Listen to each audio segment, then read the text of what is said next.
Hello, and Merry Christmas, Bravo fans! Welcome to yet another holiday edition of Hitting the Checkpoint!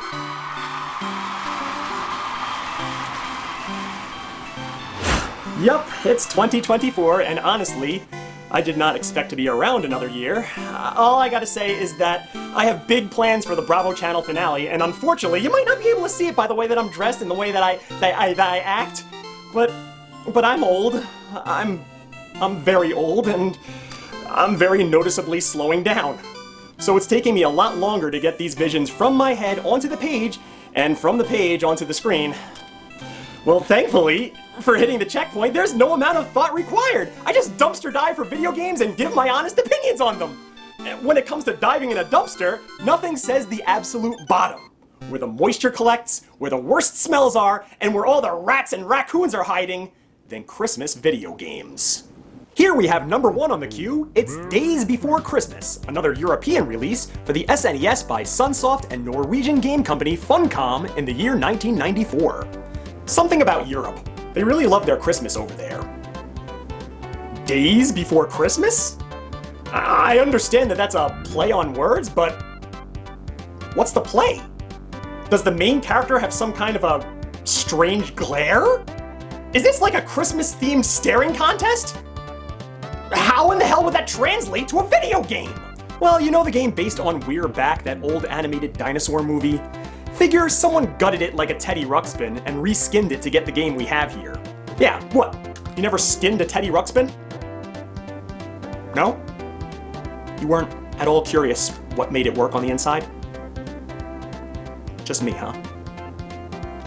Alright then. Hey, don't look at me like that. It's not like I was burning him or nothing.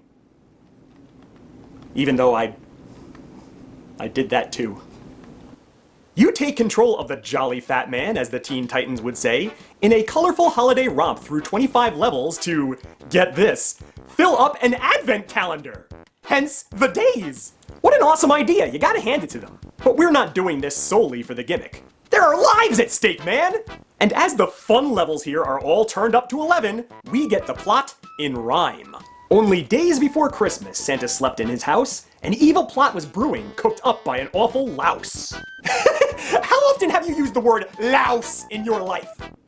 I guarantee the only time you've ever used it is when you were writing a poem yourself and you needed something to rhyme with the word house. Come on guys, mouse was right there. The cold and evil snowman scared all the elves away. Timekeeper stole plans from Santa's house that day. But for the vicious louse, this wasn't bad enough. I'm really gonna show him. I'm gonna play rough. There's multiple pages? Alright, I'll spare you the details. Let's see. Tore the presents open, wasn't well, vanished, more than one, magic potion, anti-Claus, fiend from within. Anti must be Santa, foe so bravely through the day, evil bosses, lurking in the dark, slay the reindeer, stolen presents, unjustly craved, Christmas must be saved. So, that's the plot. That's all I'm gonna get? Well, some of the greatest games are light on plot, right? Cybernator? I couldn't tell you what that game's about, but playing it gives me goosebumps and makes my body hair stand up on end. Perhaps the Christmas magic here is not in the plot, but in the gameplay. This game is made by Sunsoft. Allow me to sidetrack for a little bit. Everyone who played Nintendo back in the 80s is familiar with Sunsoft. It was one of the most prolific third parties producing games back then. Maybe not as popular as Capcom or Konami, but right up there nipping at their heels. Chances are, you've played one or two of their games. Batman, Gremlins 2, Blaster Master, Fester's Quest. Sunsoft held a special distinction in the hearts of gamers back in the day. I mean, yeah, every damn game had that seal of quality, but some of the games that got a pass, quality is debatable. You knew if Sunsoft was behind the game, you were getting quality. They pushed the hardware to limits you wouldn't have thought it had in it. The graphics looked remarkably 16-bit. The soundtracks were probably the best out there. They even did some tricks here and there that you rarely see in 8-bit games, like parallax scrolling, as if to brag. I don't know what it was, but they knew how to manipulate the hardware like nobody else. Not Konami, not Capcom, not even Nintendo themselves. So when Nintendo abandoned its 8-bit console and moved on to 16-bit, so many of us were like, wow, Sunsoft blew our minds pushing the boundaries last time. What the hell are they gonna pull off with twice as much power? These games are gonna destroy our minds! What the hell happened? Sunsoft's libraries on 16-bit consoles are about as forgettable as, like, Sega or something. They seem to get comfortable either just staying in their lane and making mediocre games, or taking a step backward and making games that actually appeared more 8-bit. All you had to do is look into Aero the Acrobat's lifeless eyes and you knew they had nothing. And they made 3 of those damn games! Why? Because they had nothing else. Take Batman Return of the Joker on NES and compare it to Revenge of the Joker on the Genesis. Your brain is telling you that the 16-bit should look better, but your eyes say otherwise. Thankfully, if presentation is your thing, Sunsoft did a pretty good job with Daze Before Christmas. The animations are very fluent, your character's run cycle is cool and feels good, the backgrounds are crispy and transporting, but if you ask me, you're gonna be like, "You're Sunsoft, you're better than this! What are you doing making a shovelware Christmas title?"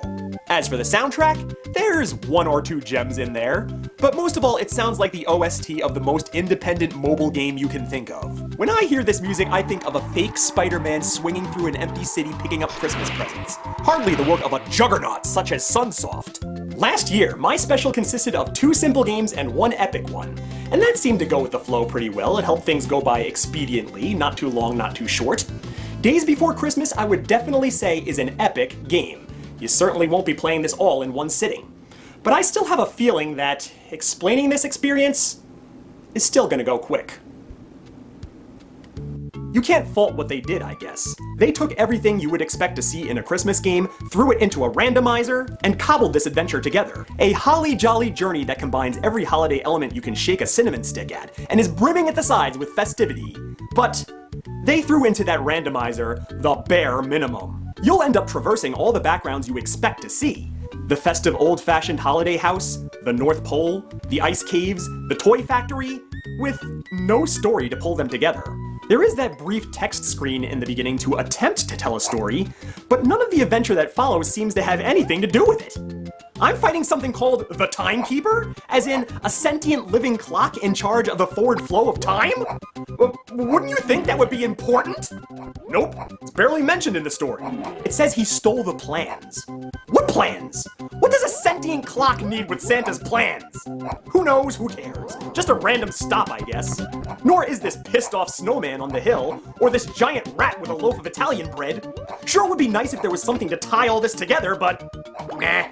Yeah, I do love the advent calendar presentation for the stage intros. I found that a fun and clever way to show the changing environments.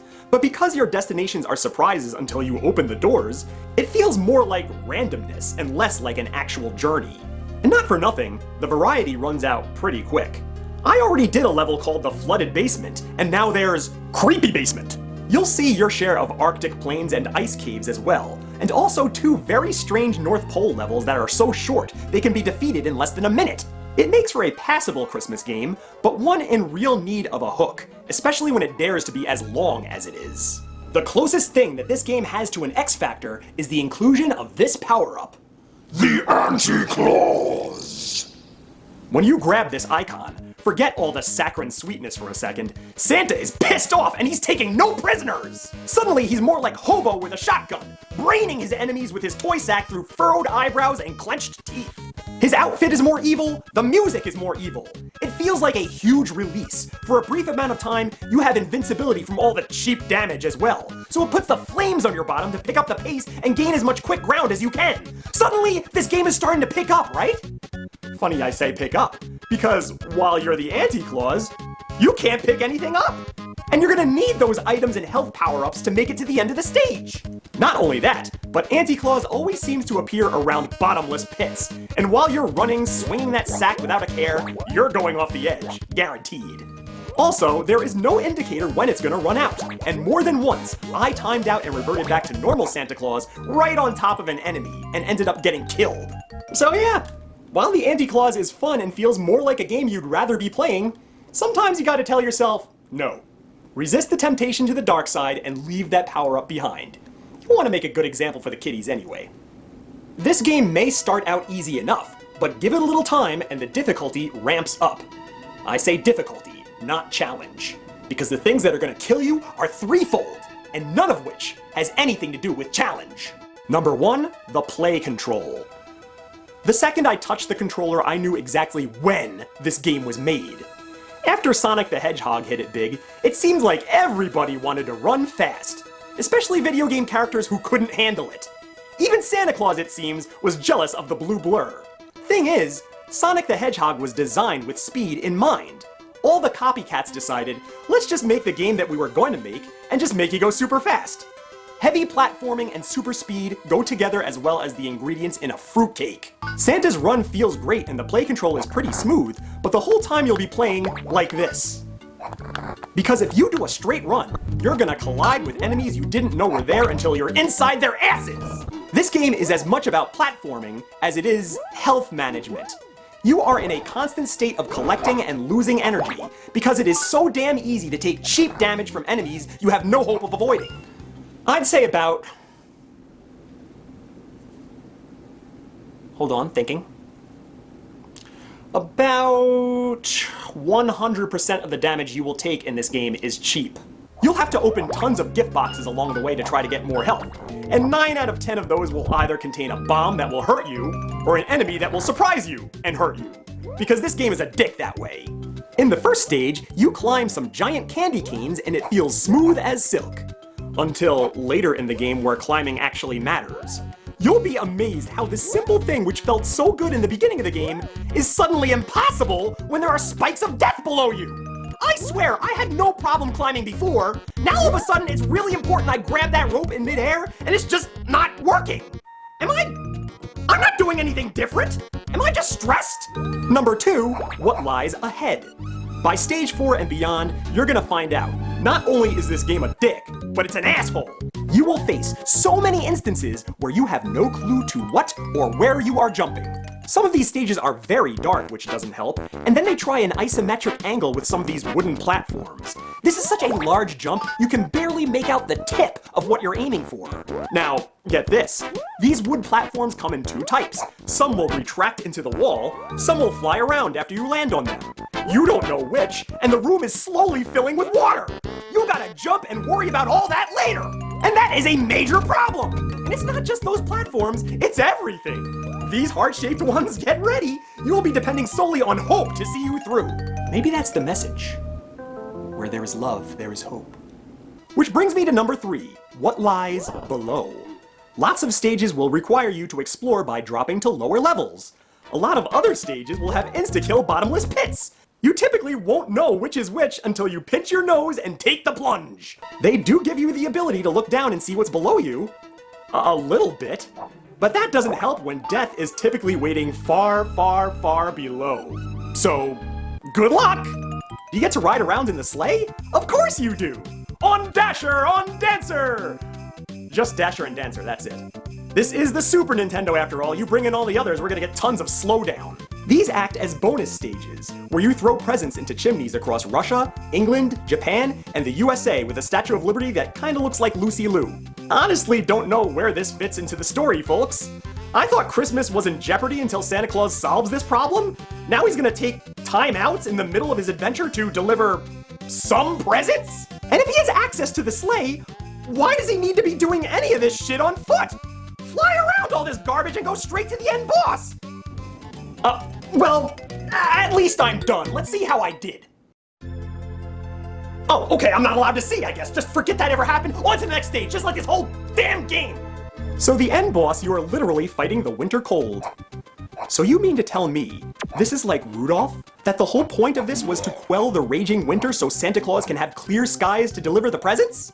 Well, hey, at least that's a story, right? I'll take it! I guess Russia, England, China, and the USA were okay, but the rest of the world, oh no, way too much snow. Egypt, frickin' blizzard out there.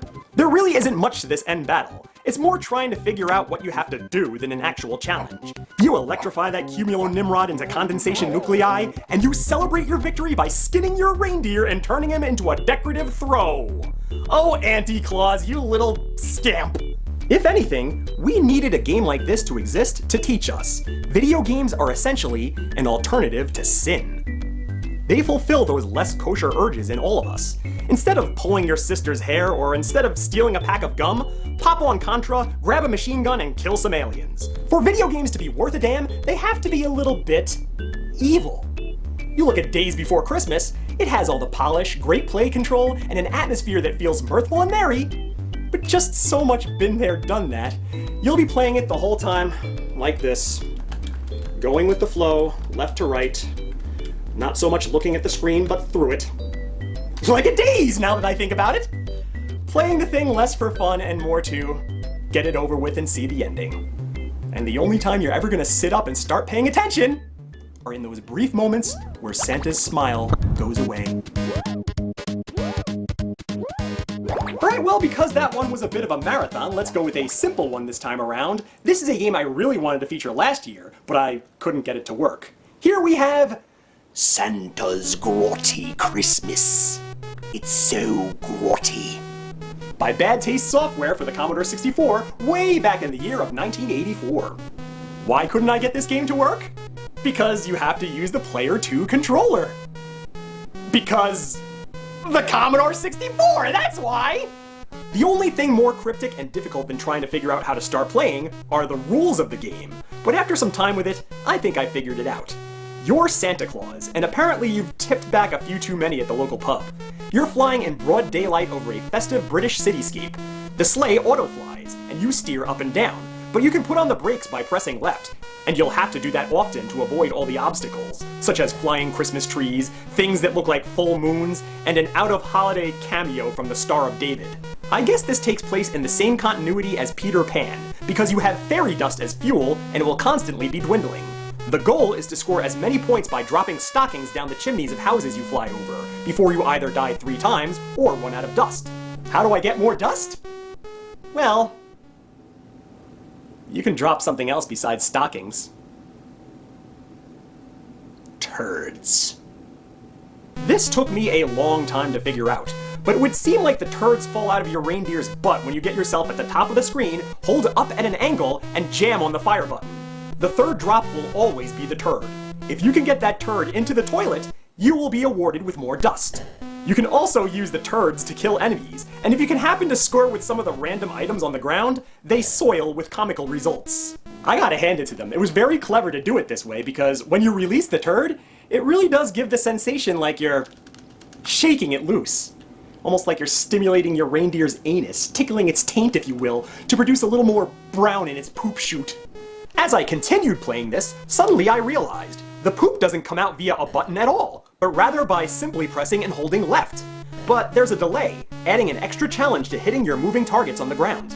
As simple as this game is, you gotta hand it to them. You're essentially playing this with a single button Atari joystick, but it operates like a game with 3 separate buttons. So you know what that means, right? The whole time you're playing this, to produce the fecal matter you'll need, you'll be doing this. I told you these controls were ass! And whatever you do, don't poop in the chimney. You're Santa Claus. You have a wholesome image to uphold. You commit the ultimate boo-boo, the punishment is dire. What more to say about this one? Well, they certainly knew what they were making. And even though it gets very old very quick, there's something to be said for its high-risk, high-reward system. It's a pain in the ass to play, but when you triumph at even the simplest thing, it feels real good and fulfilling as a result. Reminds me a lot of Gremlin Graphics' Potty Pigeon, a game that I have a lot of nostalgia for, but also offers very little but scat humor and an endlessly repeating world not meant to explore. It's not something I would have ever played to get good at, but growing up, I had tons of games that I would play just to screw around with, and this fits in with those quite nicely. With this game, you're sure to be decking the halls with the bowels of holly. From there, let us finally move on to the main event, something that promises to be a less shitty game. Or maybe that's yet to be determined. It's Santa Claus Saves the Earth, a 2002 release developed by Lithuanian studio Evil Gamis, published by Telegames, and we'll be looking at the Game Boy Advance version today. So, what do you think? Is this one gonna fare any better as far as the story goes? There is an opening text crawl. I really don't want to read this. Well, can it be any worse than that last one? Are things actually going to get even worse than the awful louse? Oh, it can only be better, right? It's only onward and upward from here. Wow! Only one day left until Christmas. Thousands of little children are waiting for Santa Claus. Meanwhile, very deep underground, lives a wicked fairy Nilum. She had a magic copper...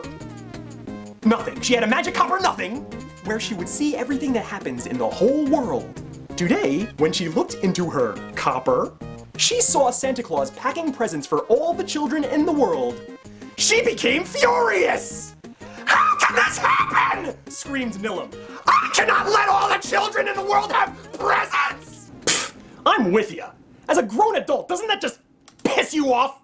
Frickin' kids and their frickin' Legos! You're over there building a fucking Millennium Falcon or a TARDIS or some crap. How about me, huh? How about me? How's that supposed to make me feel? Oh, there, just look away. Don't look at him. You're only gonna make yourself more angry, and it's not healthy. The fuck does this guy get off? So Fairy Nilum enchanted Santa Claus, and he is trapped in her magic lands. Only a few hours are left until Christmas. Help Santa Claus to escape from the magic land. What happened to saving the Earth? Sounds to me like Santa Claus is just worried about saving his own fat ass. What happens if the kids don't get their presents in time for Christmas?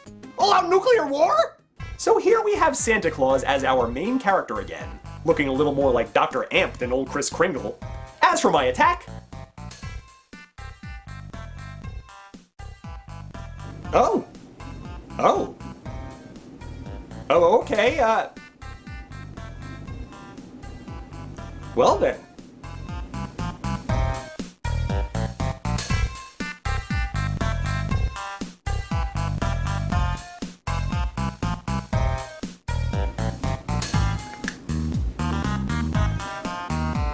Help me! I can't stop doing it!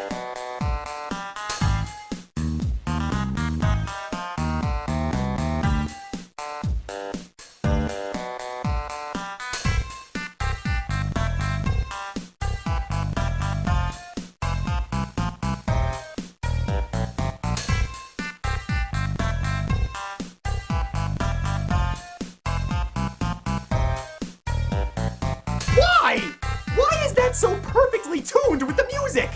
This might be the funniest damn thing. I literally can't stop doing it.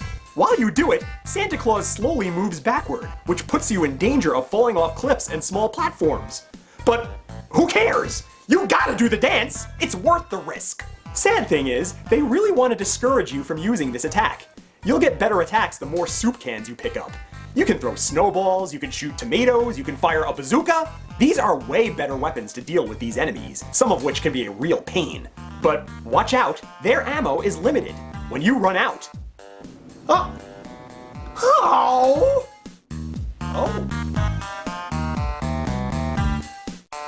Yeah! Got my groove back!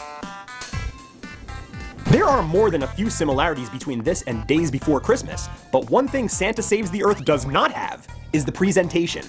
Not to say that it's bad, these graphics are actually quite nice, especially for a portable system that I'm playing on a blown-up screen, but there's just something a bit hazy and murky about it that affects your mood while you play it.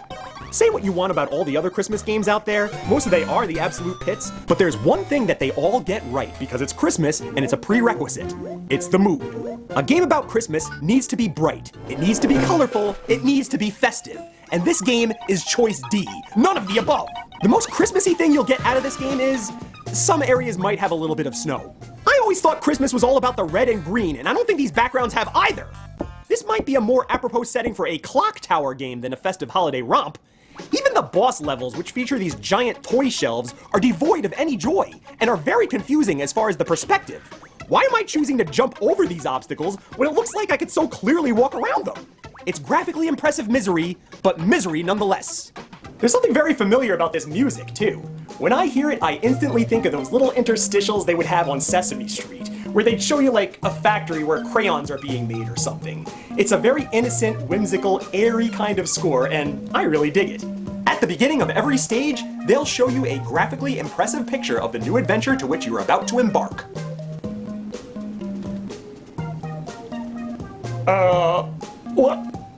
What the fuck are these pictures? Aw man, did the 2-year-old grab the camera again? These aren't showing me anything!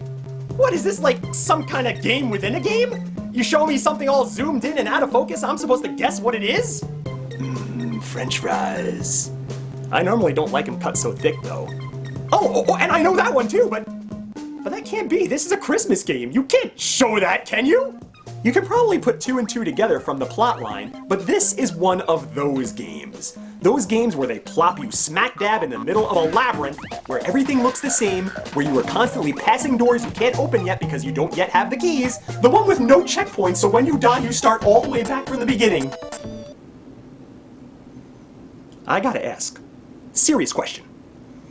We've all played games like these. Is there a single one of these that's any good? If there is, tell me. Tell me, I want to know. Tell me, right now. I'm waiting! There isn't! And yet, there are so many of these! Why? They're all pains in the ass, and they're not fun! And with this one, I'm not even gonna say that I'm hopelessly lost like so many others. In fact, this game does a pretty good job holding your hand and making the goal pretty obvious. As long as you keep making mental notes of where things are, such as alternate routes, conveyor belts that need to be switched on, and locked doors in need of keys, what you need to do is very seldom a mystery. But when you see what you have to do, you're gonna be like, "Aw, man, do I have to?" The stuff they make you do, the amount of lengthy backtracking you'll do from the beginning of the stage to the end of the stage and back again, it's all a Herculean labor. Odysseus called. He said this game is fun to absolutely nobody. The enemies you kill along the way do not respawn. Normally I'd say that's a good thing. But when you wander like Moses all the way to the end of this lengthy stage, pick up the key, and then have to go all the way back to the beginning of the stage where the locked door was, you'll be praying for something to do along the way. But no! Other than avoiding spikes and pits, it's just a dead walk back and forth. The complete opposite of a good time! So many times I accidentally lost a life out of sheer boredom. You just want to get it over with as quick as possible. When you feel that way, you make mistakes. You lose one life, it's back to the very beginning. No respawning here, ladies and gentlemen. Think of your continues as your lives. You get 3 continues. You die 3 times, that's all she wrote. This is an unforgiving, balls-to-the-wall, hardcore Santa Claus game! This game manages to pull off something that I did not think possible. It manages to be both bone-crunchingly difficult and mind-numbingly boring at the same time! I know what you're thinking. This looks like a kid's game. Like the kind aimed at preschoolers, a game that you would sell at a Christian bookstore instead of a Toys R Us. And you'd be correct in thinking that. You might even think you're playing that game for the first 5-6 stages or so. But you beat the first boss, this game suddenly becomes an absolute nightmare. You know games like Shakan the Forever Man, where you're taking it up the ass the whole time for reasons completely out your control? Like suddenly they change the rules on you, or you have to constantly make leaps of faith not knowing where or if there is a platform to jump to because it's off screen? Welcome to Nilam's Playground. You'll be suffering so many cheap deaths you'll feel like this is one of those Kaizo fan-made games. And believe you me, this is not the kind of game where you pull that shit. Because remember what I said about all the backtracking? Chances are, if you survive one of those impossible sections once, you'll have to survive it again on the return trip. It's like winning the lottery twice in a row. It's not gonna happen. You're gonna screw up. And it's all the way back to the beginning with you. Some of these stages are gonna take 20+ minutes to conquer, start to finish, and you have to be accurate to the fucking pixel! And even though the graphics are fine, I dare say that they're nice to look at and they do offer up a little variety in the backgrounds, and even though they're always switching up enemy types, each one requiring a new strategy to defeat, keeping the player on his toes, and even though there are battles with giant boss characters that are sure to catch you off guard, this game still manages to be so boring! Every new stage wears out its welcome like the crazy uncle who comes over for Christmas dinner and won't stop talking politics. The graphics, the control, the music, it's all better than it has any reason to be. But you are going to be so sick of all of it! Remember what I said about Santa Claus Jr.? How that first stage was so boring and that there was no fun to be had? Well, number 1, that is literally this whole game! And number 2, at least with that game you had the option of blowing straight through.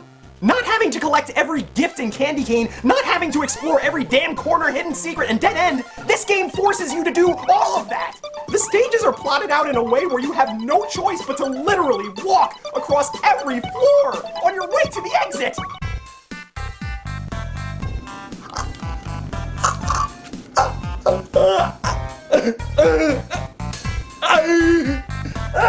Sorry, Santa, it's just too little too late. It's not fun anymore. Now, I gotta be fair. There is a password system. So if you manage to scrape through a level by the skin of your teeth and you don't feel like beating the 15 levels of this game in one long go, God forbid, as long as you keep that password, you can continue from there. But they screw even that up! When you enter the password, this game operates like you hadn't. You'll notice at the title screen, there is no option that says continue. The password is all you got. So if you die 3 times on this new level, the only way to continue from there is to enter the password again. And these later levels are unforgiving. These tiger-striped chupacabra things are gonna rip you to shreds. You're gonna die 3 times very, very fast. So constantly, you're gonna be going back, entering that password, re-entering that password, re-entering that password. Maybe if I could continue and start right away while I'm still fresh, I wouldn't be dying so much. It causes a catch-22. And of all the enemies that you're gonna face in this game, the password system might be one of the worst. Well, maybe I can think of one other. When you finally get to the end battle, you're gonna be in disbelief that this game actually has an end. You're also gonna be so angry to see this skank cunt Nillum for putting you through all of this. Oh, you are so going down, you awful, awful witch. Only someone truly evil wouldn't want children to be happy on Christmas Day. It's just you and me now. This is gonna be a battle so epic, it'll shake the heavens!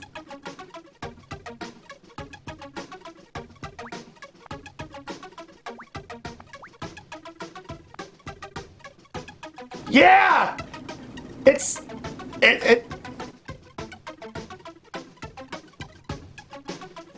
Everything rides on this moment! What better personification of good versus evil could be displayed? I'm sorry, what the fuck is happening? It looks like I'm helping an old lady across the street! This battle just plain sucks! And just like the rest of the game, it's blisteringly difficult while at the same time being coma-inducingly boring! The way it works, she's immune to everything, unless she's up in the air. She only goes up in the air when she wants to, and when you score a hit on her, she drops like a stone, scoring a hit on you. You have to be the right distance away from her and keep walking to get out of her way when she falls. But she goes airborne so rarely, when she does, you're gonna be caught off guard, and you won't be able to think fast enough to do all of that. So once again, beating her takes no skill, it's just more a combination of twitch reflexes, blind luck, and dealing with annoyance! Go on, attack me. Go on, attack me. No! Attack me. Attack me.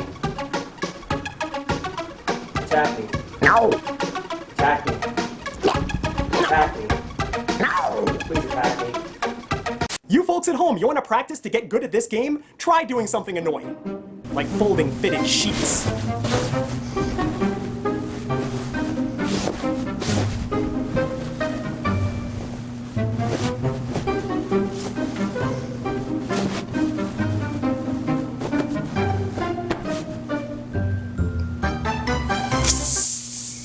I played at least 30 different games in researching this special, and this game won its spot in the finals for being the prime offender. It's so inconceivable to me how something based around the most unanimously fun day of the year can be so damn boring. Putting the word Christmas on this is an insult to Santa, Rudolph, Frosty, Yukon Cornelius, Jack Frost, Jack Frost, Jack Frost, Jack Frost, Buddy, all the cranks, and oh no, you get the hell out of my video, you! A game based on Christmas should be something you can't wait to play. And this is like the video game equivalent of Lent. Because you are giving up so much by playing this game. Your sanity, your brain power, and most importantly, your valuable, valuable life! And just because this one is the moldy, wet sugar plum atop the sundae, doesn't mean all those others are off the hook. What, I ask you, the hell went wrong? Why is every Christmas game a bad game? Every one, straight down the list, is a bigger dumpster fire than the last. With the exception of Santa Claus Jr., even the ones I have praised, let's face it, are Atari-quality games that will hold your attention for a half hour at best. Is it solely because the people who make them have no faith in the source material? Or is it that they just don't know the true meaning of Christmas? We continue to cast stones at the Grinch and Ebenezer when maybe we're overlooking the real humbuggers out there. They work at podunk game companies just trying to make a buck, trying to make their deadlines, and doing so by sacrificing all their craft and a whole lot of love. This is your good buddy DJ Clive wishing you, my viewing audience, to go out and live this holiday season to its fullest. I know I will. Keep those requests coming. Who knows, I might give your childhood torture the verbal flogging that it deserves the next time I'll be hitting the tech pole.